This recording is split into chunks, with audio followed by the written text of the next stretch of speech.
Welcome back, Trinidad and Tobago. Well, as we mentioned earlier, it is the carnival season, and we will be joined on set by several artists talking about the season so far. And this morning, we are privileged to talk to Tobago this morning. We have the entertainers Calypso tent manager and accomplished Calypsonian known as Lady IB joins us from Tobago, and also Calypsonian Odwin Thomas. Good morning. How are you all doing?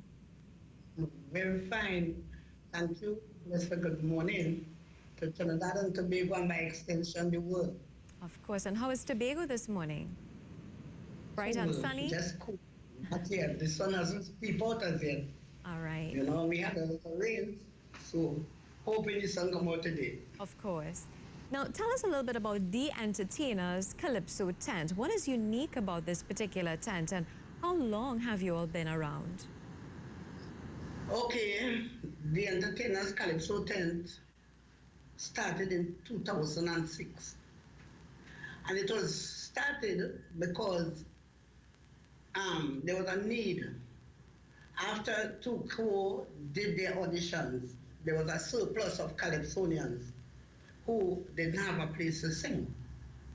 So I look at it, and we had some discussion. I had a discussion with Odwin Thomas here, he's the PRO for the tent.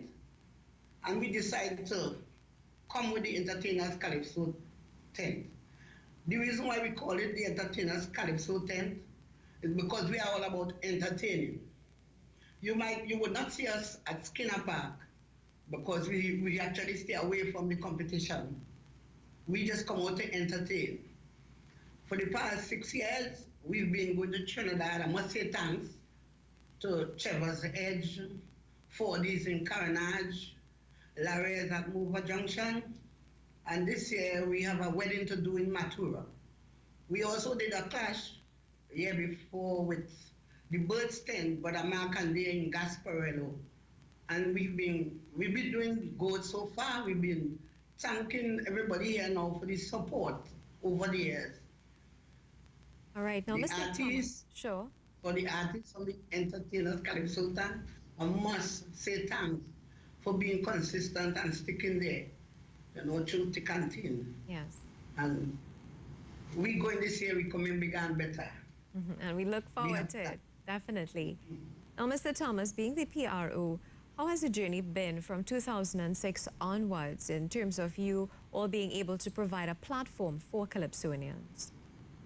Well, as I said initially, I was with Tuco as an executive member, and we could not facilitate the surplus Calypsonians that we had on the island, right?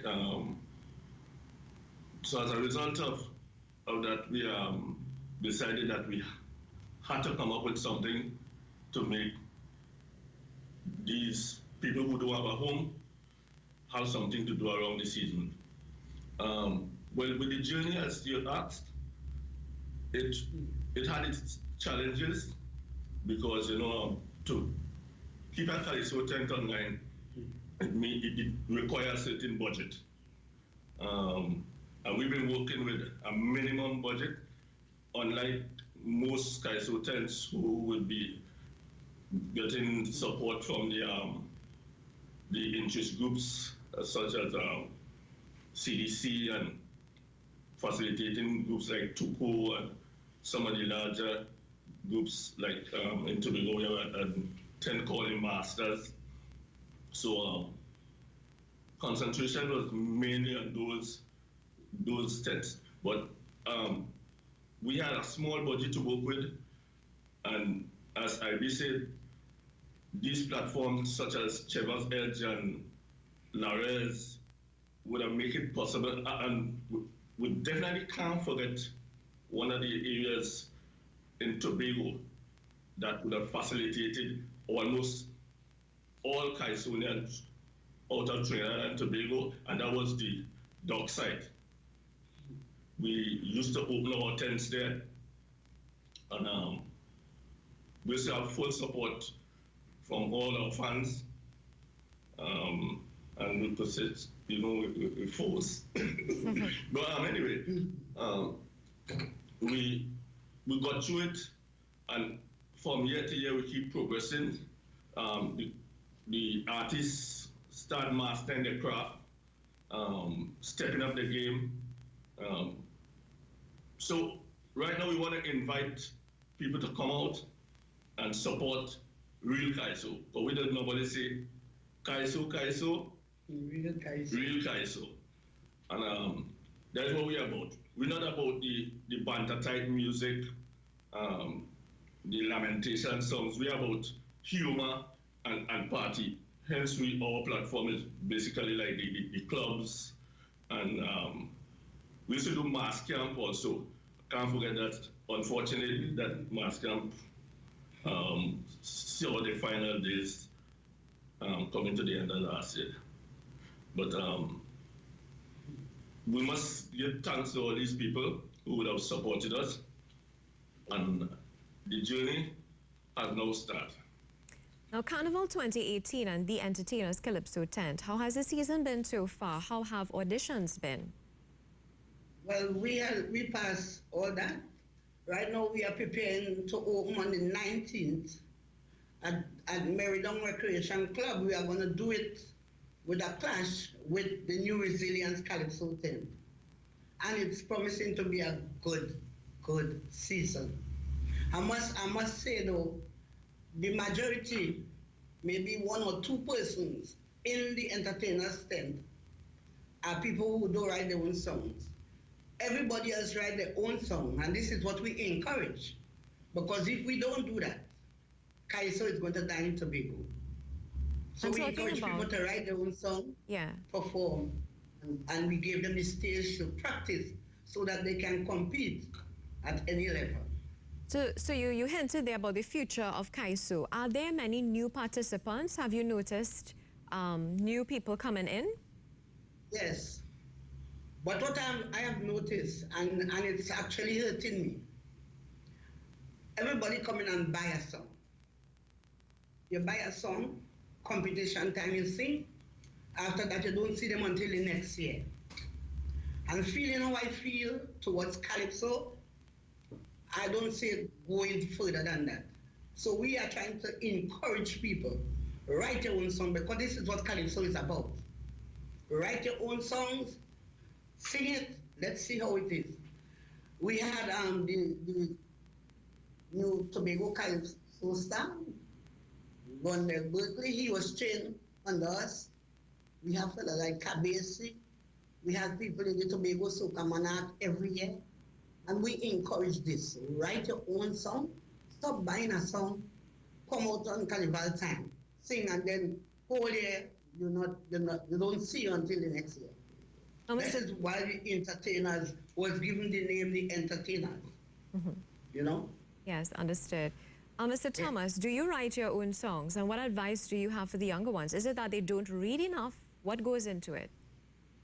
I think writing songs is a special grace, or let me use the term, a gift.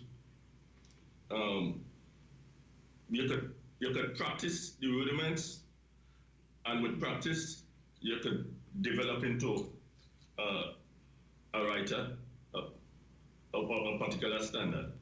But as you say, just as anything that you're getting involved with, you have to practice, right?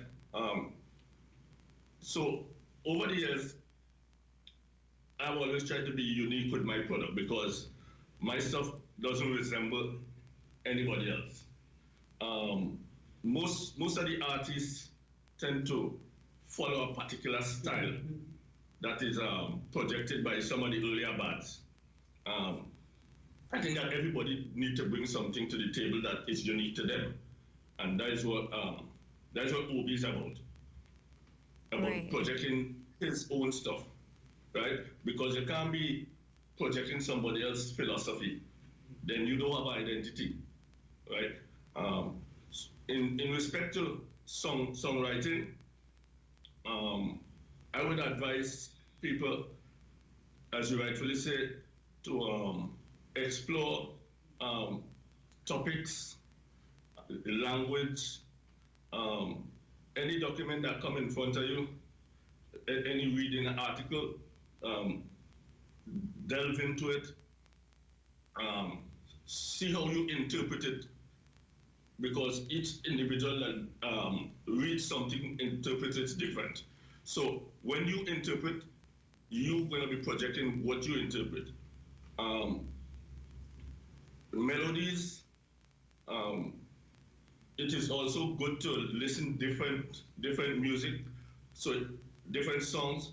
It would help you in the area of constructing the bars, the construction of the metric balance in the song.